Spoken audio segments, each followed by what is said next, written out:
Tikbalang sagot sa kahirapan. Sa malalim na gabi sa loob ng kanilang munting bahay sa bayan ng Laor, Nueva Ecija, nag-iisa si Laura sa kanyang kwarto. Nakaupo siya sa tabi ng bintana, sana may paraan kaming maging mayaman na hindi kailangang magdusa, sambit ni Laura sa sarili habang pinagmamasdan ang gabi. Anak, bakit gising ka pa? May iniisip ka ba? Tanong ni Nanay Elena nang mapansin ang kanyang anak. Opo, Nanay. Iniisip ko lang kung paano natin masosolusyonan ang ating problema sa kahirapan, tugon ni Laura habang bumabalik ang tingin sa kanyang ina. Mahalaga ang iniisip mo, anak. Pero huwag mong kalimutan na ang tunay na kayamanan ay hindi lamang nasa pera. Nasa pagsasama-sama at pagmamahala ng pamilya, paalala ni Nanay Elena habang taimtim na tinitingnan ng kanyang anak. Opo, Nanay. Pero paano kung may paraan para tayo ay yumaman na hindi naman natin kailangang magdusa, sabi ni Laura, nananatiling determinado sa kanyang iniisip. Anong ibig mong sabihin, anak? Nag-aalalang tanong ni Nanay Elena, nakikiramdam sa saloobin ng kanyang anak. May nabalitaan kasi ako tungkol sa isang alamat dito sa nayon. Isang tikbalang daw ang may kakayahang magbigay ng kayamanan sa sinumang babae na magpapaligaw dito, paliwanag ni Laura habang inilahad ang kanyang plano. Nanay, hindi ba't kailangan natin ng tulong? Hindi ko na kaya ang makita kayong nagdudusa sa kahirapan araw-araw, sambit ni Laura, umaasa sa suporta ng kanyang ina. Mahalaga ang ating dignidad at integridad, anak. Hindi ito ang tamang paraan para makuha ang kayamanan, tugon ni Nanay Elena, na natiling matapat sa kanyang mga prinsipyo. Pero Nanay, subok pang ipaliwanag ni Laura ngunit tinapos na ito ni Nanay Elena. Tama na, Laura. Matulog ka na at ipagdasal natin ang tamang gabay mula sa Diyos para sa ating pamilya, pakiusap ni Nanay Elena. Nang matapos ang kanilang usapan, si Laura ay pumunta sa kanyang kama ngunit ang kanyang isipan ay puno pa rin ng mga ideya at pangarap sa pagtulong sa kanyang pamilya. Sa pagdating ng umaga, bagamat pilit niyang itinago ang kanyang kaba, hindi mapigil ang mapalapit si Laura sa kanyang kaibigang albularyo si Aling Ating. Salamat sa pagdating mo, Laura.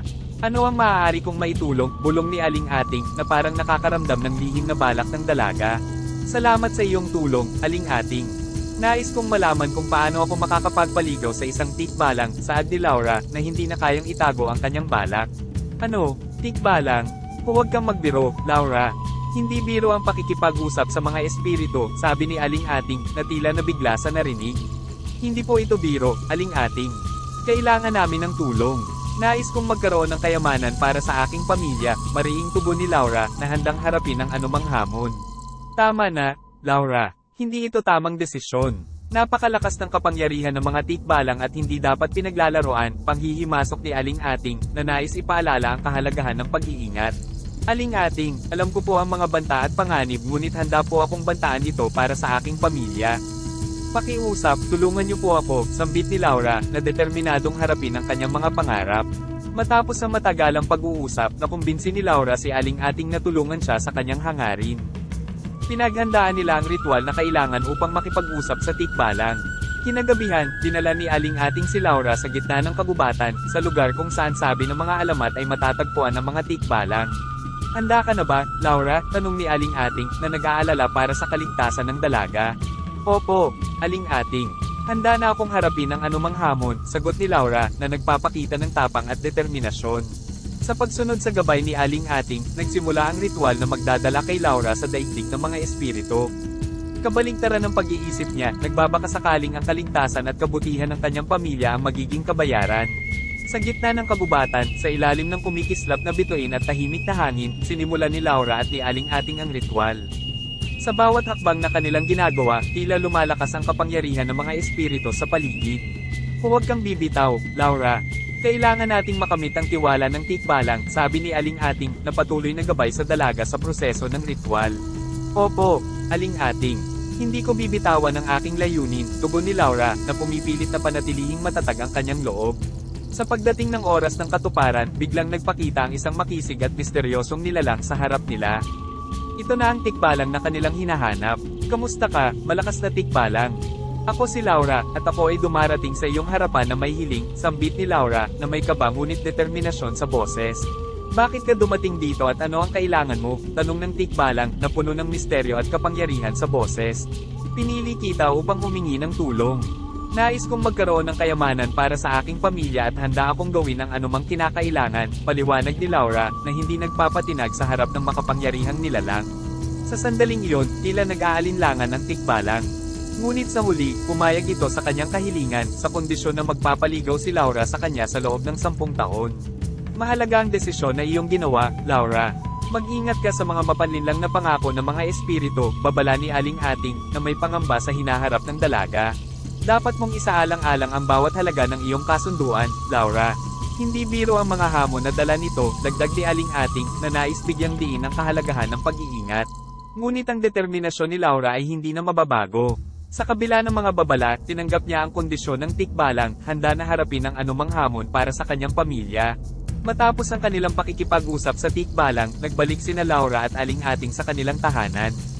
Sa pagdating ni Laura, hindi mapigil ang lumapit siya sa kanyang ina upang ibalita ang naging resulta ng kanilang misyon. Nanay, nagtagumpay tayo. Pumayag ang tikbalang na magbigay sa akin ng kayamanan, masayang balita ni Laura sa kanyang ina. Anak, tandaan mo na bawat biyayang ibinibigay ng mga espiritu ay may kasamang kapalit. Mag-ingat ka sa mga banta at huwag kalilimutang ipanalangin ang gabay ng may kapal, paalala ni Nanay Elena, na may halong pag-aalala sa boses. Opo, Nanay. Hindi ko po kalilimutan ang inyong mga payo. Subalit handa akong harapin ang anumang hamon para sa ating pamilya, tugon ni Laura, na puno ng determinasyon at pagmamahal sa kanyang pamilya. Sa kanyang paghihintay sa panahon ng kanilang kasunduan, naglaan si Laura ng oras upang maghanda at magdasal para sa kanyang pamilya. Hindi niya nalilimutan ang mga payo at babala ng kanyang ina at ng kanyang kaibigang albularyo. Sa huli, handa si Laura na harapin ang kaharian ng tikbalang at ang mga hamon na kasama nito, alang-alang sa kapakanan at kinabukasan ng kanyang pamilya. Subalit sa likod ng kanyang determinasyon, alam niya sa sarili na ang mga susunod na taon ay puno ng kaguluhan at pagsubok na naghihintay lamang sa kanilang pagdating. Nang dumating ang takdang araw, dinala ni Laura ang kanyang kalooban sa lugar kung saan sila unang nagtagpo ng tikbalang. Nakahanda siya na harapin ang anumang hamon na ihahain nito sa kanyang harap. Sa pagdating ng tikbalang, hindi mapigil ang pumiglas ang puso ni Laura. Ngunit sa kabila ng takot, nagpakatatag siya at humarap sa makisig na nilalang. Laura, sumakay ka na. Ako ang tagapagmana ng iyong kapangyarihan, anang tikbalang, na may halong pag-asa sa tinig. Nagulat si Laura sa narinig ngunit hindi niya pinahalata ang kanyang takot. Opo, aking hari. Handa akong sundan ka sa iyong kaharian, tugon niya ng may kasamang determinasyon. Sa pagsakay ni Laura sa likuran ng tikbalang, hindi maiwasang mag-iyakan si Nanay Elena at si Aling Ating sa kanilang paglisan. Ingat ka, anak. Huwag mong kalimutan ang iyong pagiging matapang at matatag, sabi ni Nanay Elena, na puno ng pagmamahal at pag-aalala. Laura, alagaan mo ang iyong sarili at huwag mong kalilimutan ang mga aral na itinuro ko sa iyo, payo ni Aling Ating, na nais bigyang lakas ang kanyang kaibigan. Sa pag-alis ni Laura kasama ang tikbalang, tila nagdilim ang paligid.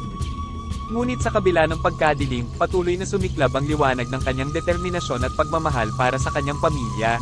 Sa kanyang paglalakbay patungo sa kaharian ng tikbalang, nagtagumpay si Laura na masupil ang takot sa pamamagitan ng pag-alaala sa mga salitang puno ng pag-asa at pagmamahal mula sa kanyang ina at kaibigan.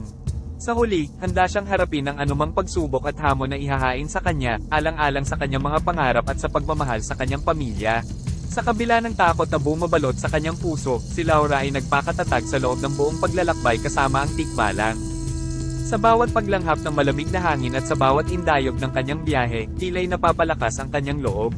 Sa pagdating sa kaharian ng tikbalang, ipinakita sa kanya ang mga kaharian ng kababalaghan at kagandahan na hindi niya akalaing magiging bahagi niya. Ngunit sa bawat sandali, hindi niya malimutan ang pangako niya sa kanyang pamilya at ang katotohanan na babalikan siya pagdating ng takdang panahon. Laura, narito ka na sa kaharian ng tikbalang. Dito mo makikita ang lahat ng iyong hiling at pangarap, sabi ng tikbalang, na tila may kumpiyansang sa hinaharap. Opo, aking hari. Nagpapasalamat ako sa lahat ng iyong ibinigay at handa akong maging bahagi ng iyong kaharian, tugon ni Laura, na pinipilit na manatiling matatag sa harap ng makapangyarihang nilalang.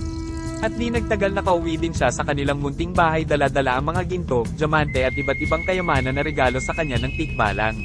Sa paglipas ng mga taon, gamit ang kayamang binigay sa kanya ng tikbalang, natupad ang pangarap ni Laura na yumaman. Ang kanilang pamilya ay nakapagpatayo ng isang napakagandang bahay na puno ng mga modernong kagamitan at mga kagandahang disenyo. Isang palasyo na puno ng mga alahas, mga likhang sining, at mga kagamitang nagpapahayag ng kanilang tagumpay at yaman. Nakabili rin sila ng malawak na lupa kung saan sila nagtanim ng mga pananim at nagpatayo ng mga pasilidad para sa kanilang negosyo. Nagkaroon sila ng mga sasakyan, nagtayo ng iba't ibang negosyo tulad ng mga tindahan, planta, at kahit na isang malaking korporasyon na nagbibigay ng trabaho sa maraming tao. Sa gitna ng kanilang tagumpay, isang negosyanteng mayaman ang nagtangka na manligaw kay Laura. Nanay, ama, mayroong nagpaparamdam sa akin. Isang negosyanteng mayayaman ang nagpadala ng liham, pahayag ni Laura sa kanyang mga magulang. Anak, kailangan mong maging maingat sa iyong mga desisyon. Hindi lahat ng kayamanan ay nagmumula sa mabuti, babala ni Nanay Elena, na puno ng pag-aalala sa kanyang anak. Ngunit hindi nagtagal, nabalitaan ng tikbalang ang pangarap ng negosyanteng ito na manligaw kay Laura. Galit na galit ang tikbalang sa panghihimasok ng tao sa buhay ni Laura na may kagustuhang makamit ang kanilang kayamanan. Hindi ito tama, hindi ko papayagan na may isang mortal na tao ang manligaw kay Laura. Hindi ko sasayangin ang aking biyaya sa mga ganitong kaleswan, sabi ng tikbalang sa kanyang sarili, na puno ng galit. Sa galit nito, nagpa siya ang tikbalang na sampe ng negosyanteng manliligaw. Sa ilalim ng sumpang ito, unti-unti itong nagkasakit at nawala ng yaman. Ang mga negosyo niya ay biglang nalugi, at ang kanyang kayamanan ay tila'y biglang naglaho. Nang malaman ni Laura ang trahedya na nangyari sa negosyanteng manliligaw, hindi niya maiwasang magtanong sa kanyang ina. Nanay, ano ang nangyari kay Mr. Ramirez? Bakit biglang nawala ang kanyang kayamanan? Tanong ni Laura, na puno ng pag-aalala. Ngunit ang sagot ni Nanay Elena ay nagdulot ng takot sa kanyang puso. Anak, mukhang sumpa ng tikbalang ang naging sanhi ng lahat ng ito, sabi niya, na puno ng pangamba sa boses. Sa pangyayaring ito, mas lalong naging maingat si Laura sa mga desisyon at pangarap na kanyang pinagkakatiwalaan sa hinaharap. Naging babala sa kanya ang pangyayaring ito na hindi basta-basta ang mga usaping may kinalaman sa mga espiritu at sumpa na maaaring dala nito. Sa nalalapit na pagtatapos ng 10 taon, dumating si Aling Ating upang kausapin si Laura tungkol sa kanyang pangako sa tikbalang. Ngunit sa halip na maghandog ng kaginhawaan, ang balita na ito ay nagdulot ng matinding takot at pangamba kay Laura. Laura, kailangan mong maghanda sa iyong paglisan kasama ang tikbalang. Ito ang iyong kasunduan sa kanya, sabi ni Aling Ating, na puno ng pag-aalala sa kanyang kaibigan. Ngunit sa kabila ng takot na bumabalot sa kanyang puso, hindi makapayag si Laura na sundin ang hiling ng tikbalang. Ayoko na, Aling Ating. Ayoko nang sumama sa kanya. Hindi ko kaya, bulalas ni Laura, na puno ng luha sa kanyang mga mata. Ngunit walang pag-aalinlangan, ipinaalala ni Aling Ating sa kanya ang kanilang kasunduan. Laura, alam kong mahirap ito para sa iyo, ngunit mayroon kayong kasunduan ng tikbalang. Kailangan mong sundin ito, kung hindi ay magdudulot ito ng mas malaking panganib sa iyo at sa iyong pamilya, paliwanag ni Aling Ating, na puno ng pangamba.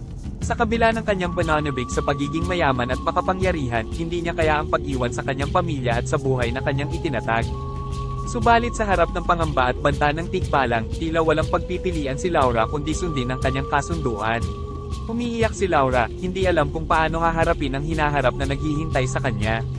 Ngunit sa huli, alam niya na hindi niya magagawang ipagkait ang kanyang pamilya at ang buhay ng marami sa panganib na maaaring idulot ng paglabag sa kasunduan. Sa pagtanggap sa katotohanan, sumama ang kanyang loob sa kanyang desisyon. Tama ka, Aling Ating. Kailangan kong sundin ang aking kasunduan. Kailangan kong harapin ang tikbalang at tuparin ang aking pangako, sabi ni Laura, na puno ng determinasyon sa kanyang tinig. Sa kabila ng kanyang pagsisikap na kumuha ng lakas, ang pagsalubong sa tikbalang ay magiging isang mahirap at mapanganib na hamon para kay Laura. Subalit sa kanyang puso, alam niyang ang pag-ibig at pagmamahal sa kanyang pamilya ang magiging gabay at lakas sa kanya sa harap ng anumang pagsubok na kanyang haharapin. Sa ika-10 taon, dumating na ang oras para tuparin ni Laura ang kanyang pangako sa tikbalang. Sa sandaling iyon, sinundo siya ng tikbalang, at kasama nila ay 10 iba pang mga espiritu ng kagubatan.